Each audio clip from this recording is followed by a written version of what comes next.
Ditempa di api, kering kekuatan para dewa. Saat ayunan keris, petir dan badai muncul. Ditempa di api, kering kekuatan para dewa. Saat ayunan keris, petir dan badai muncul. Dengan api suci, keris membau. Tentangku, rasakan saja. Dengan pesugihan ini, usahaku akan makmur. Tunggu, ada sesuatu. Siapaku pembawa Arwah kekayaan? gaib muncul dan berikan aku pesugihan. Asalkan kekayaan datang. Pesugihanmu datang dengan darah dan jiwa.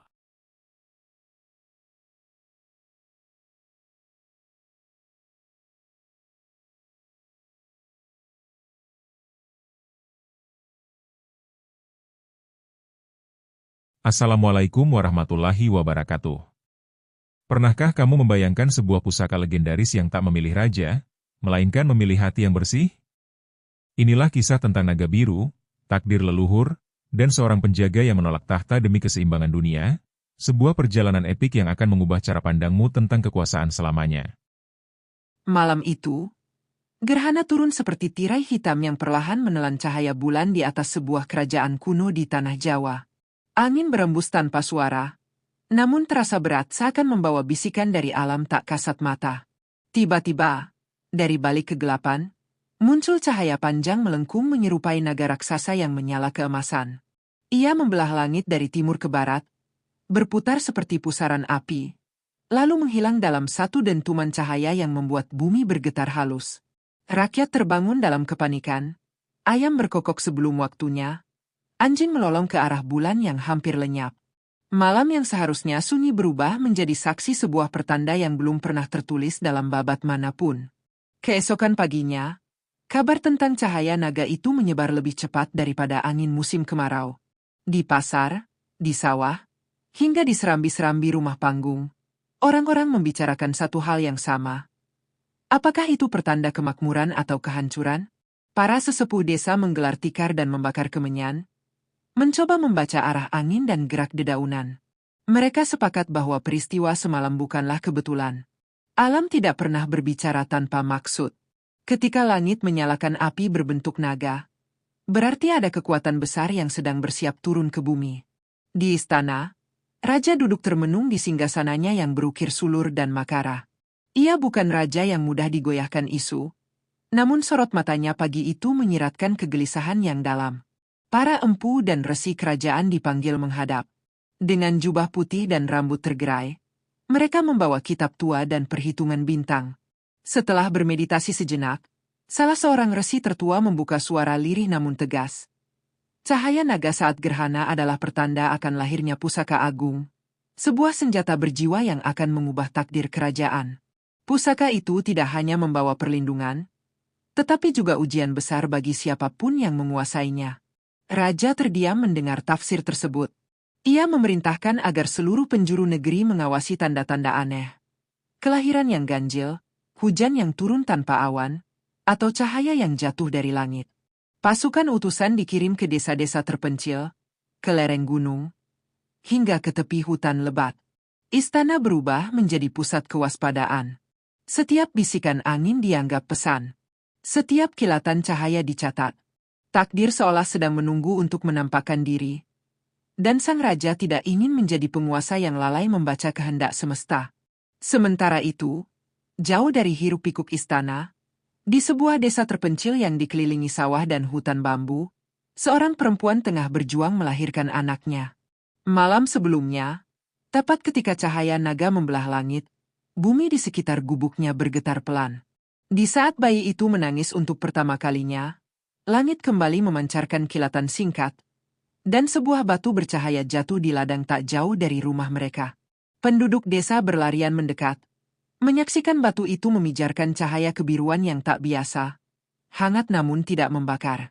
Bayi itu lahir dengan tanda samar menyerupai lekukan sisik di pundaknya, sementara batu bercahaya itu perlahan meredup, seolah menunggu untuk disentuh oleh tangan yang tepat.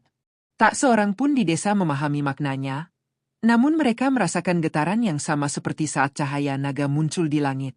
Di tempat sederhana itu, jauh dari gemerlap istana, takdir besar sedang bersemi dalam wujud yang rapuh dan tak berdosa.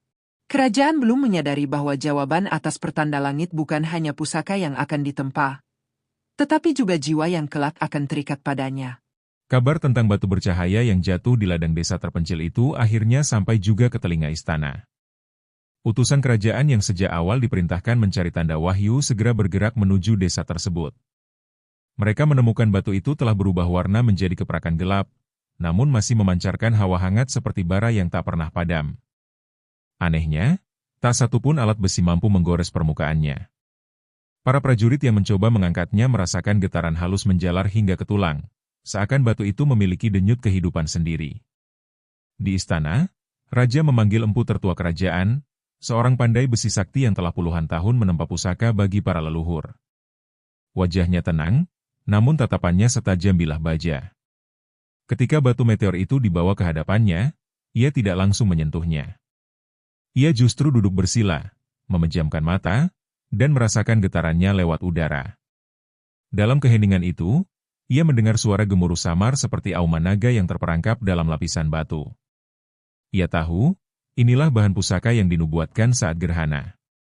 Empu itu berkata perlahan kepada raja bahwa batu tersebut bukan sekadar logam langit, melainkan titisan api kahyangan yang hanya turun ketika keseimbangan bumi terguncang. Ia menjelaskan bahwa jika ditempa dengan cara biasa, batu itu akan membeku dan kehilangan rohnya. Namun jika ditempa dengan laku tirakat dan kesucian niat, ia dapat berubah menjadi pusaka berjiwa, sebuah keris yang tidak hanya memotong raga, tetapi juga menimbang batin pemiliknya. Raja mengangguk, meski dalam hatinya tumbuh kegelisahan tentang harga yang harus dibayar. Malam itu, empu memulai tirakatnya. Ia berpuasa tanpa air, hanya meminum embun pagi yang ditadah dari daun-daun. Ia tidak tidur di ranjang, melainkan bersila di depan tungku padam, membiarkan dingin malam menyelimuti tubuhnya. Selama 7 malam berturut-turut, ia tidak menyentuh batu itu. Ia percaya, pusaka besar tidak boleh didekati dengan ambisi, melainkan dengan kerendahan hati. Di antara asap dupa dan doa yang lirih, ia memohon izin pada leluhur dan penjaga alam. Pada malam ke-8, empu membawa batu itu ke tepi sungai suci yang mengalir dari lereng gunung. Ia membasuhnya dengan air yang telah didoakan para resi.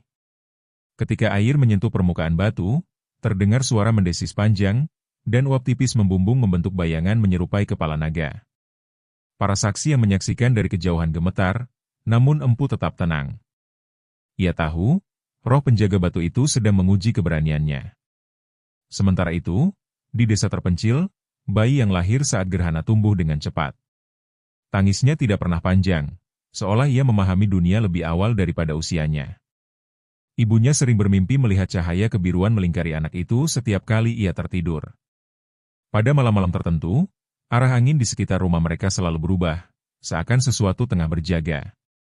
Tak seorang pun menghubungkan bayi itu dengan batu dari langit, namun benang takdir telah terajut diam-diam. Kembali di padepokan, empu akhirnya menyalakan tungku dengan api yang diambil dari 9 sumber berbeda, dari dapur rakyat jelata hingga obor istana. Ia percaya pusaka sejati harus lahir dari persatuan seluruh unsur negeri. Batu meteor itu diletakkan perlahan di atas bara. Api yang menyentuhnya berubah warna menjadi biru keunguan, menyala lebih tinggi daripada biasanya. Dentingan pertama palu empu menggema seperti bunyi gamelan yang dipukul dari alam gaib. Setiap pukulan tidak hanya membentuk logam, tetapi juga mengikis keraguan dalam hati empu. Ia merasakan seolah seekor naga besar melingkar di sekelilingnya, mengawasi dengan mata pijar. Terkadang api membentuk sisik-sisik bercahaya di permukaan bilah yang mulai terbentuk. Para pembantunya tidak berani mendekat terlalu lama, hawa panasnya berbeda, seperti panas yang memiliki kehendak. Namun sebelum bilah itu sempurna, empu menghentikan penempaan. Ia sadar, roh dalam batu belum sepenuhnya menyatu. Ia kembali bertapa, kali ini di puncak gunung yang menghadap samudra selatan. Di sana, dalam kesunyian yang hanya diiringi suara ombak dan angin, ia memohon agar pusaka yang akan lahir kelak menjadi pelindung, bukan pembawa petaka.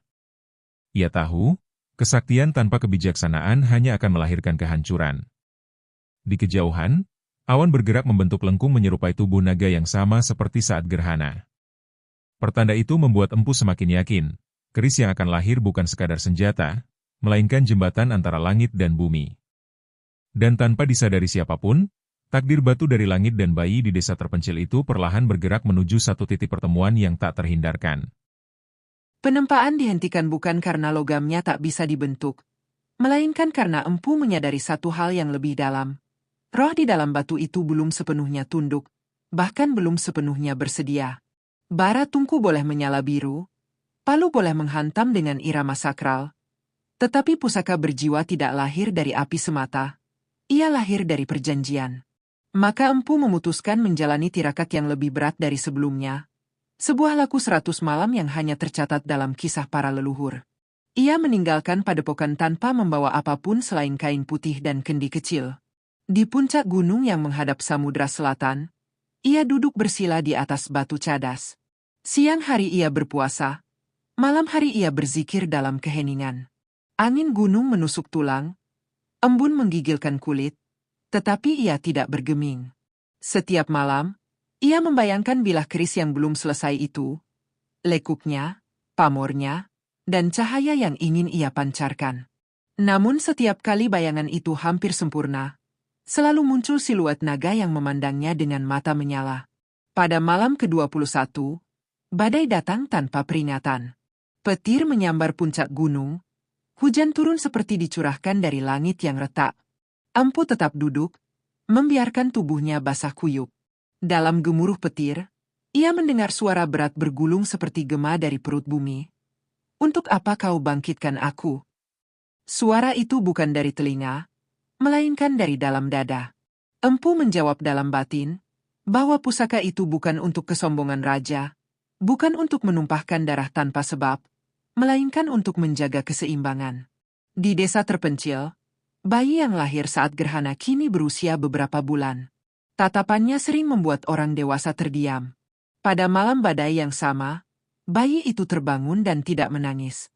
Ia justru menatap ke arah gunung yang jauh. Matanya memantulkan cahaya kilat seolah memahami percakapan gaib yang sedang terjadi.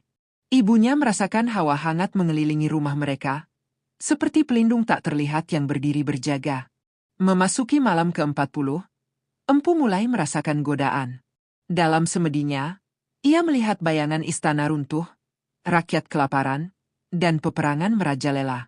Sebuah bisikan menawarkan jalan pintas. Tempat saja keris itu sekarang, paksa rohnya tunduk, dan kerajaan akan segera memiliki senjata tak tertandingi. Namun Empu tahu, pusaka yang lahir dari paksaan akan menjadi bara yang membakar tuannya sendiri. Ia memilih menahan diri, meski tubuhnya semakin kurus dan napasnya kian berat.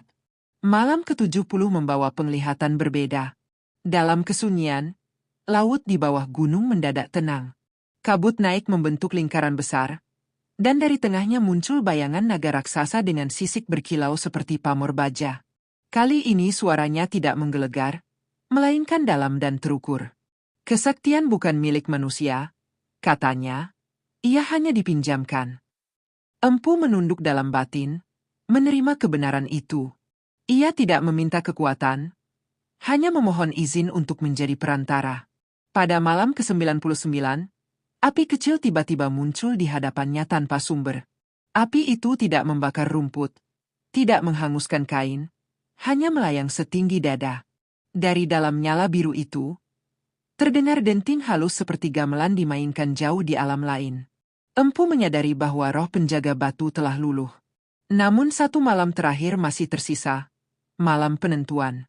Malam ke-100 datang bersama bulan yang kembali bulat sempurna, seolah menutup lingkaran gerhana yang telah berlalu. Empu berdiri untuk pertama kalinya setelah berhari-hari hampir tak bergerak. Ia mengangkat kedua tangan, bukan untuk memanggil kekuatan, tetapi untuk bersumpah bahwa keris yang akan lahir tidak akan menjadi alat keserakahan. Angin berhenti. Laut di bawahnya memantulkan cahaya bulan tanpa riak. Dalam keheningan itu, ia merasakan sesuatu menyatu dalam dadanya, bukan api yang membakar, melainkan cahaya yang menetap. Keesokan paginya, Empu kembali ke padepokan. Wajahnya pucat, tetapi sorot matanya berbeda, jernih dan dalam. Ia menyalakan tungku sekali lagi, kali ini dengan satu bara yang dibawanya dari puncak gunung, bara yang tak pernah padam sejak malam terakhir tirakatnya. Batu dari langit diletakkan di atas api. Kali ini ia tidak meraung, tidak menolak. Logamnya melebur perlahan, seperti menerima takdirnya. Dan ketika palu pertama kembali menghantam logam yang memerah, Suara yang terdengar bukan lagi dentuman keras, melainkan irama teratur seperti napas makhluk hidup.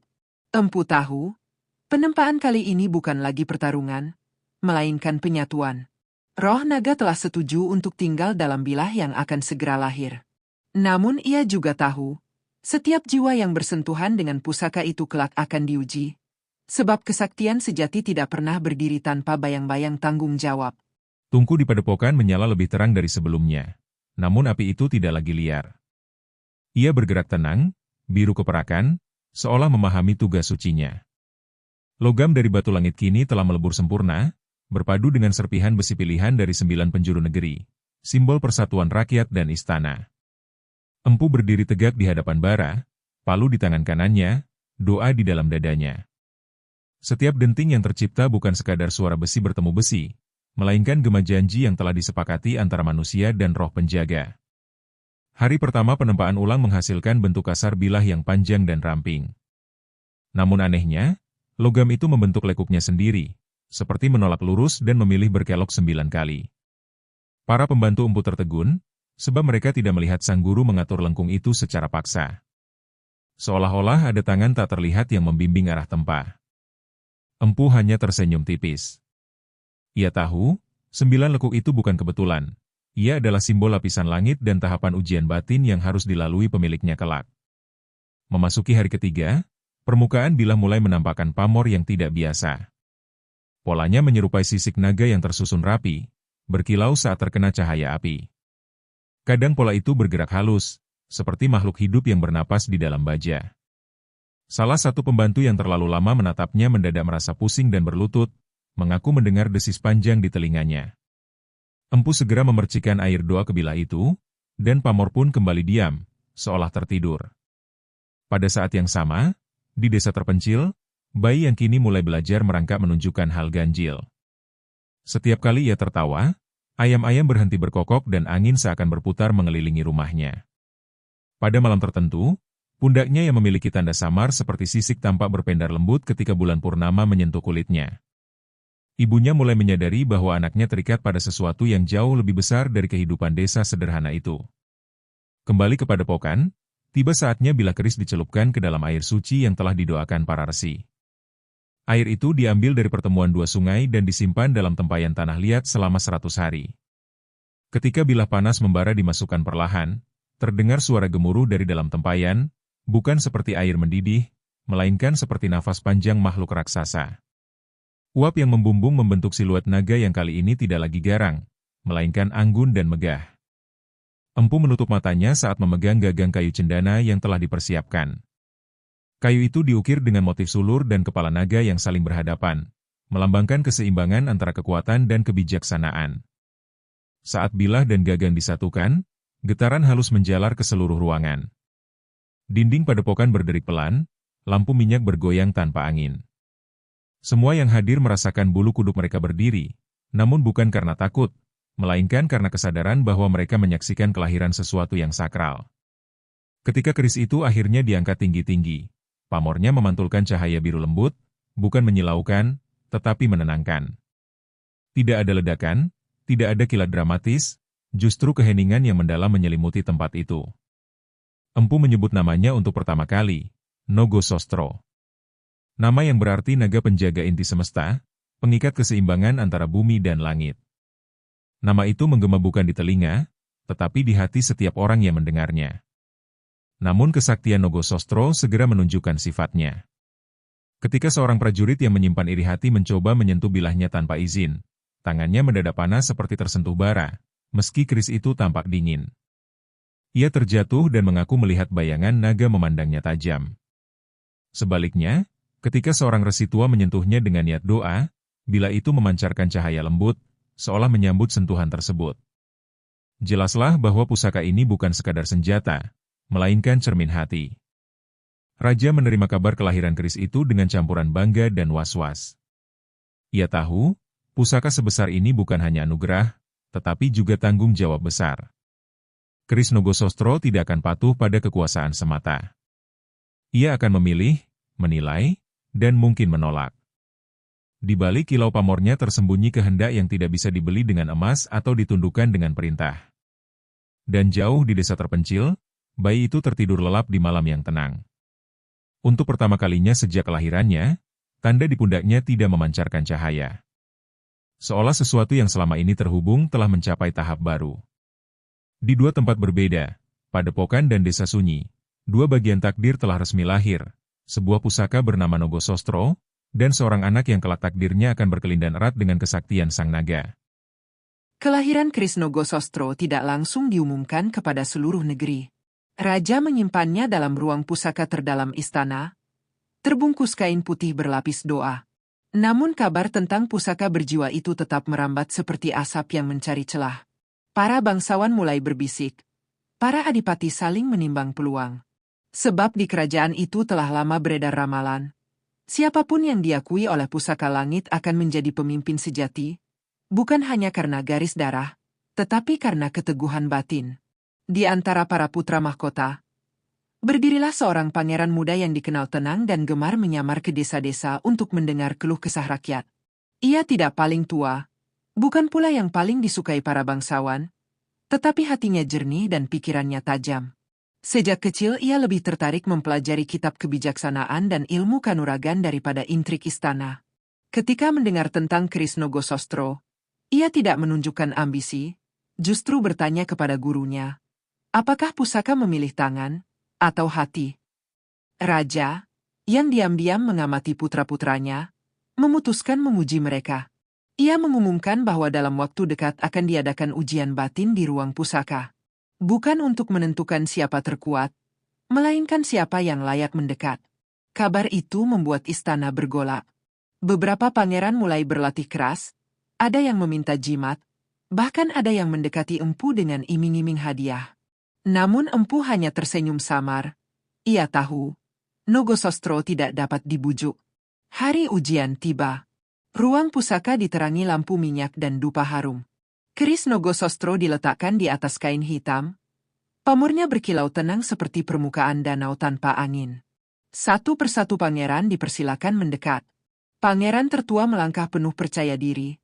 Namun ketika tangannya hampir menyentuh gagang, hawa panas mendadak menyergap. Ia mundur dengan wajah pucat, mengaku mendengar suara desis panjang yang membuat dadanya sesak. Pangeran kedua mencoba dengan doa keras dan mantra yang dia hafal. Namun saat jemarinya menyentuh sarung keris, lampu minyak bergoyang keras dan salah satunya padam. Ruangan menjadi lebih dingin, dan ia merasakan ketakutan yang tak dapat dijelaskan. Ia mundur tanpa berkata apa-apa. Para bangsawan saling pandang, menyadari bahwa pusaka itu bukan sekadar benda, melainkan penguji jiwa. Akhirnya tibalah giliran pangeran muda yang selama ini lebih banyak diam. Ia melangkah tanpa gegap gempita, tanpa mantra panjang. Ia hanya berhenti beberapa langkah dari keris, lalu menundukkan kepala. Dalam hati, ia tidak meminta untuk dipilih. Ia hanya berjanji bahwa jika suatu hari diberi amanah, ia akan mengutamakan rakyat di atas dirinya sendiri. Ruangan terasa hening, bahkan asap dupa seakan berhenti bergerak. Ketika tangannya perlahan menyentuh gagang cendana, tidak ada ledakan atau angin kencang. Justru cahaya biru lembut memancar dari pamor Nogosostro, menyinari wajahnya. Hawa ruangan berubah hangat dan damai. Beberapa yang hadir bersumpah melihat bayangan naga melingkar di belakang pangeran itu, bukan dengan mata marah, melainkan dengan sikap melindungi. Empu menunduk hormat, ia tahu pusaka telah memberikan jawabannya. Namun ujian belum selesai. Tiba-tiba pangeran itu merasakan gelombang penglihatan menyerbu pikirannya. Bayangan perang, pengkhianatan, kelaparan, dan keputusan-keputusan sulit yang harus diambil seorang pemimpin. Lututnya hampir goyah, tetapi ia tidak melepaskan keris. Ia menerima semua bayangan itu sebagai bagian dari tanggung jawab. Saat ia membuka mata, cahaya biru itu meredup perlahan, kembali menjadi kilau biasa. Raja bangkit dari singgasananya dengan napas berat. Ia melihat bukan hanya keberanian, tetapi ketulusan yang jarang dimiliki pewaris tahta. Meski belum secara resmi menobatkannya, ia tahu garis takdir mulai terlihat jelas. Namun di sudut ruangan, sepasang mata lain menyala oleh rasa iri. Seorang adipati yang merasa haknya terampas oleh takdir yang tak dapat ia kendalikan. Dan jauh di desa terpencil, Anak yang lahir saat gerhana kini mulai belajar berjalan. Pada malam yang sama ketika pangeran menyentuh Nogosostro, tanda di pundaknya kembali berpendar lembut. Ia terdiam menatap bulan, seolah mendengar gema yang sama seperti di ruang pusaka. Tanpa disadari siapapun, dua jiwa, sang pangeran dan anak desa itu, mulai bergerak menuju pusaran takdir yang akan mempertemukan mereka dalam babak yang jauh lebih besar. Terpilihnya pangeran muda oleh keris Nogosostro tidak serta-merta membawa ketenangan di istana. Justru sejak hari itu, udara kerajaan terasa lebih berat. Senyum para bangsawan menyimpan arti ganda, dan percakapan di lorong-lorong istana menjadi lebih lirih namun tajam. Adipati yang sejak lama memendam ambisi mulai merajut rencana dalam diam. Baginya, pusaka itu bukan simbol amanah, melainkan kunci kekuasaan yang seharusnya berada di tangannya. Adipati itu adalah panglima berpengalaman, disegani karena kemenangan-kemenangannya di medan perang. Ia merasa lebih layak memegang Nogosostro dibanding seorang pangeran yang menurutnya terlalu lembut hati. Dengan dukungan beberapa bangsawan yang takut kehilangan pengaruh, ia mulai menyebarkan kabar bahwa pusaka itu telah dipengaruhi sihir oleh empu dan resi demi mengangkat pangeran tertentu. Fitnah menyebar seperti api di ladang kering. Sementara itu, pangeran muda tidak menyadari sepenuhnya badai yang sedang mengintai. Ia lebih sering menggunakan waktunya untuk berlatih mengendalikan diri bersama empu, mempelajari bagaimana mendengar bisikan batin sebelum mengambil keputusan. Nogosostro jarang ia hunus. Empu berpesan bahwa keris itu bukan untuk dipamerkan, melainkan untuk dijaga kesuciannya. Namun setiap kali pangeran memegangnya, ia merasakan denyut halus seperti jantung kedua di telapak tangannya. Rencana pengkhianatan akhirnya mencapai puncaknya pada malam tanpa bulan. Pasukan yang setia kepada Adipati bergerak diam-diam menuju istana. Gerbang dalam dibuka oleh pengawal yang telah disuap. Dalam hitungan jam, bentrokan pecah di halaman dalam. Teriakan dan denting senjata memecah kesunyian malam. Api mulai menjilat beberapa bangunan kayu, menciptakan bayangan menari di dinding batu istana. Raja yang telah menua terpaksa diungsikan ke ruang rahasia. Pangeran muda berdiri di ambang aula utama, memegang Nogosostro untuk pertama kalinya dalam situasi nyata. Saat ia menghunusnya, cahaya biru yang dulu lembut kini berubah lebih terang, menyapu lantai seperti kilat yang tidak membakar namun menggetarkan. Para prajurit yang menyerang mendadak ragu, seolah ada tekanan tak terlihat menekan dada mereka. Namun ketika dalam kekacauan itu Nogosostro sempat terlepas dari genggaman pangeran dan jatuh ke tangan salah satu perwira adipati, suasana berubah drastis. Langit yang sebelumnya gelap mendadak bergemuruh. Awan berkumpul cepat, dan angin bertiup kencang memutar debu dan bara api. Bilah keris yang tadi bercahaya damai kini memancarkan kilau merah menyala. Perwira itu berteriak kesakitan, mengaku melihat naga raksasa melilit tubuhnya. Dalam sekejap, hujan turun deras, memadamkan api namun juga menimbulkan kekacauan. Wabah aneh menyebar di antara pasukan pemberontak, mereka merasakan lemah, seolah tenaga disedot dari dalam tubuh. Empu yang menyaksikan dari kejauhan sadar bahwa Nogosostro sedang murka. Pusaka itu tidak menerima tangan yang dipenuhi ambisi dan pengkhianatan. Kesaktiannya bukan hanya melindungi, tetapi juga menghukum. Adipati, yang melihat pasukannya mulai goyah, justru semakin nekat. Ia menerobos masuk ke aula dan berhadapan langsung dengan pangeran.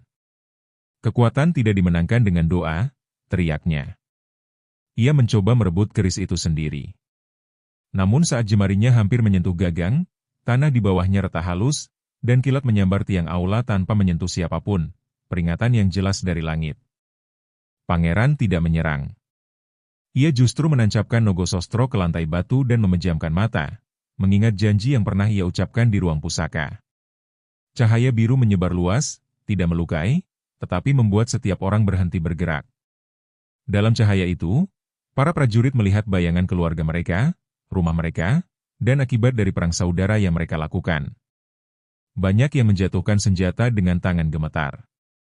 Pertempuran mereda bukan karena kemenangan pedang, melainkan karena kesadaran yang dipaksakan oleh pusaka berjiwa itu. Namun luka telah terlanjur tercipta, dan benih perpecahan sudah ditanam. Di kejauhan, di desa terpencil, anak yang lahir saat gerhana terbangun dari tidurnya ketika petir menyambar langit kerajaan. Tanda di pundaknya menyala terang untuk pertama kalinya, seakan merasakan bahwa babak baru takdir sedang dimulai. Babak di mana kesetiaan, pengorbanan, dan penyucian akan diuji hingga batas terdalam.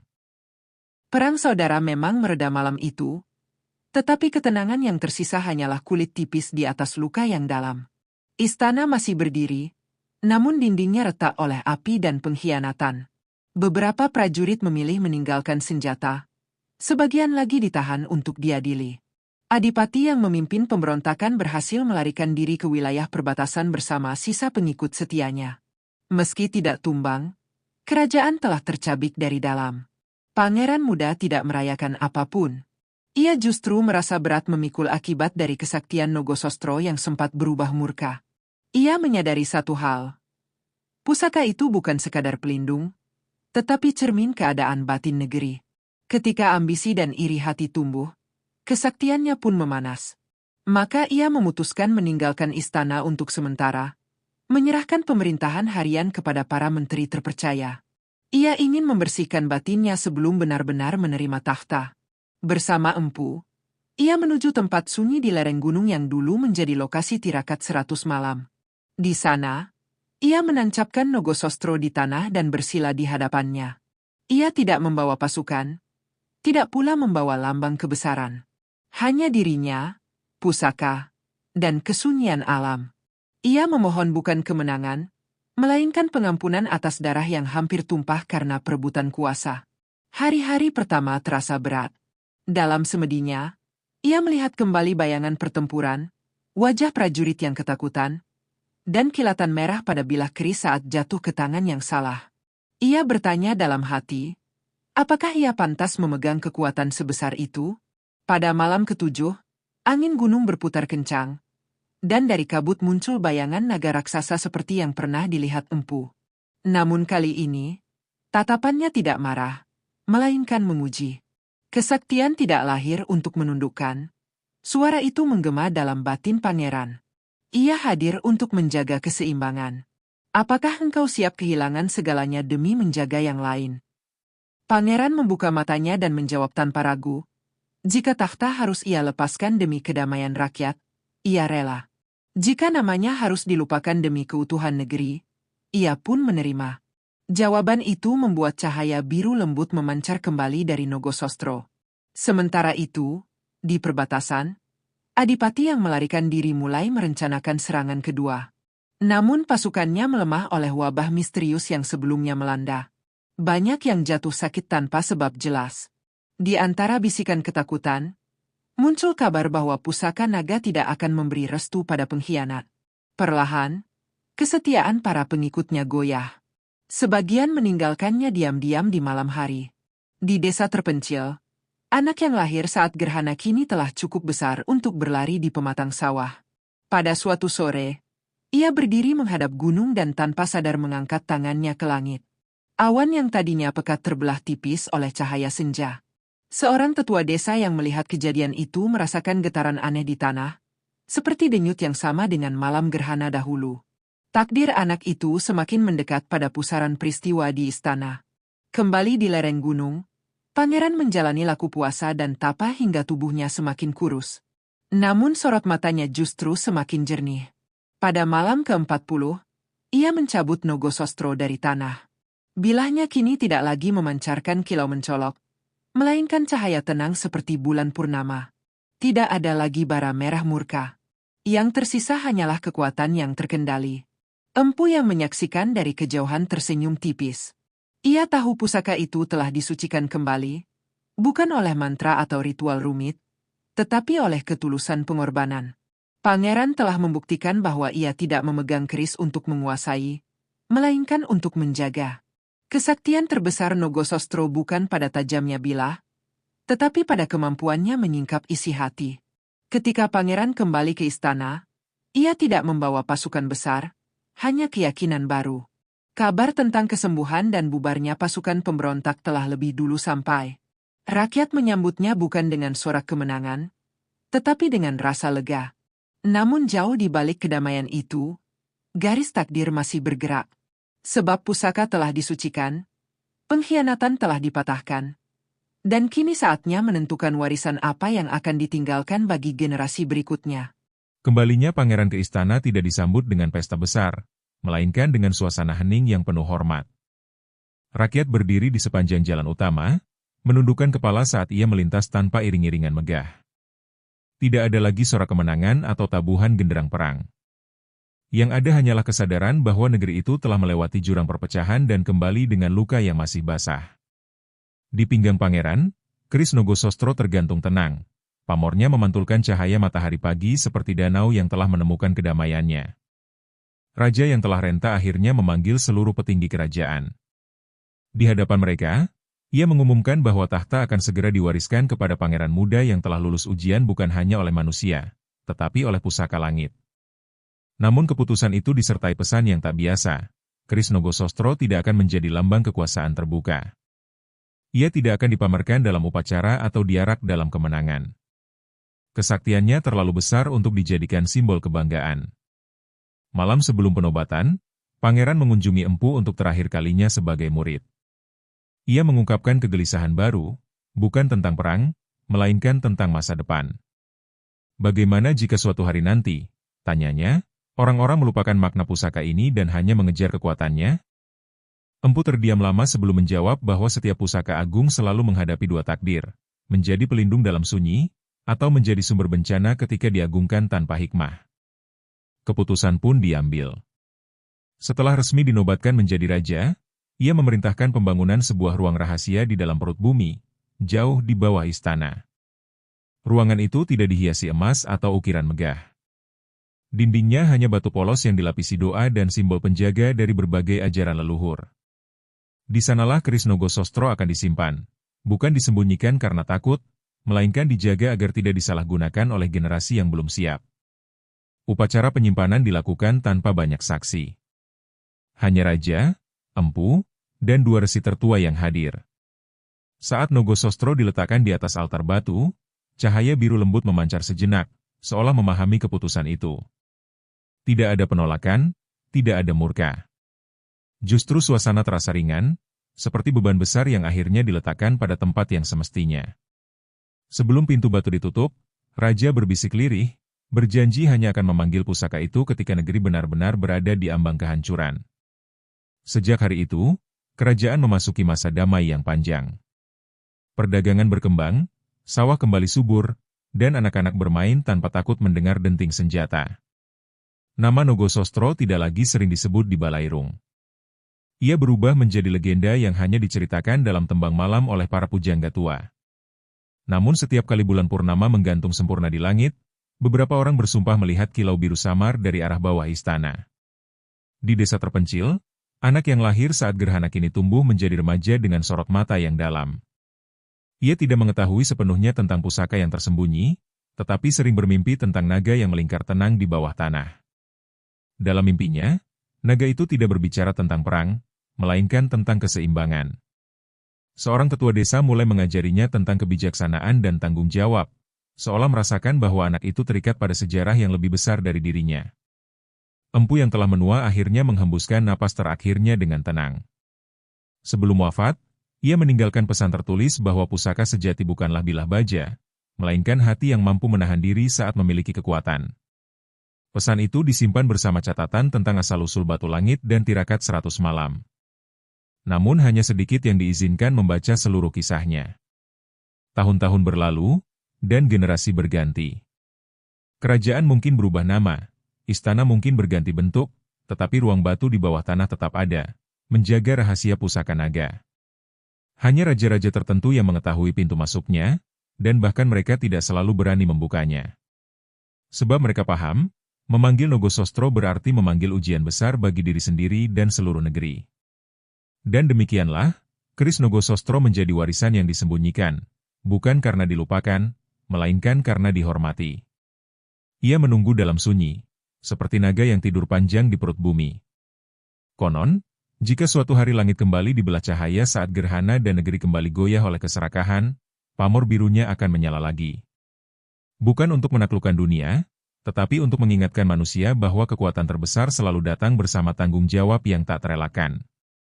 Tahun-tahun berganti menjadi puluhan, puluhan menjadi ratusan. Kerajaan yang dulu berdiri megah perlahan berubah wajah. Nama rajanya tercatat dalam kitab. Namun kisah tentang keris Nogosostro semakin jarang disebut. seperti bara yang ditutup abu. Hanya para pujangga tua yang masih menyanyikan tembang tentang naga biru penjaga bumi. Itu pun dalam bisikan lirih di bawah cahaya lampu minyak. Bagi generasi baru, itu hanyalah dongeng sebelum tidur. Namun alam tidak pernah benar-benar lupa. Pada suatu masa ketika negeri kembali dilanda kegelisahan, bukan oleh perang terbuka, melainkan oleh keserakahan yang merayap halus, tanda-tanda lama mulai muncul. Musim berubah tak menentu, panen gagal tanpa sebab jelas, dan para pemimpin lebih sibuk memperebutkan kuasa daripada mendengar rakyatnya. Di langit, bayangan awan pernah membentuk lengkung menyerupai tubuh naga saat senja, membuat beberapa orang tua terdiam dengan wajah pucat. Di desa yang dulu menjadi tempat kelahiran anak gerhana, kini berdiri permukiman yang lebih ramai. Keturunan dari anak itu tumbuh sebagai pemuda yang dikenal jujur dan berani membela yang lemah. Ia tidak tahu bahwa darahnya menyimpan jejak takdir lama. Namun setiap kali ia berdiri di bawah bulan purnama, ada rasa hangat menjalar di pundaknya, tempat tanda sisik samar dulu pernah bersinar. Sementara itu, jauh di bawah runtuhan istana lama, yang kini sebagian tertimbun tanah dan akar pohon besar, ruang batu tempat Nogosostro disimpan tetap utuh. Pintu rahasianya hampir dilupakan, tertutup lumut dan legenda. Tetapi pada malam tertentu, ketika angin berembus dari arah gunung ke laut, terdengar gema halus dari perut bumi. Bukan suara mengerikan, melainkan seperti napas panjang yang terjaga. Para tetua mulai bermimpi hal yang sama. Seekor naga biru melingkar, matanya terpejam, namun sisiknya memantulkan cahaya redup. Dalam mimpi itu, naga tidak mengaum. Ia hanya menunggu, seolah memahami bahwa manusia harus lebih dulu menyadari kesalahannya sebelum kesaktian dipanggil kembali. Sebab pusaka agung tidak pernah bangkit untuk ambisi, ia bangkit untuk keseimbangan. Pada suatu malam gerhana, yang serupa dengan malam ratusan tahun lalu, langit kembali gelap lebih pekat dari biasanya. Angin berhenti mendadak. Hewan-hewan hutan diam seolah mendengar sesuatu. Dan tepat ketika bayangan bulan menutup cahaya sepenuhnya, kilatan tipis membelah langit. Tidak sebesar dahulu, namun cukup untuk membuat jantung siapapun yang melihatnya bergetar.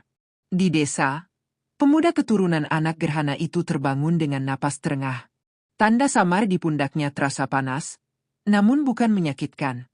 Ia berjalan keluar rumah dan menatap langit yang terbelah cahaya. Dalam dadanya ada panggilan yang tak dapat ia jelaskan.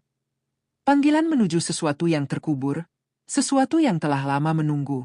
Di bawah tanah, di ruang batu yang sunyi, pamor Nogosostro berpendar untuk pertama kalinya setelah sekian lama.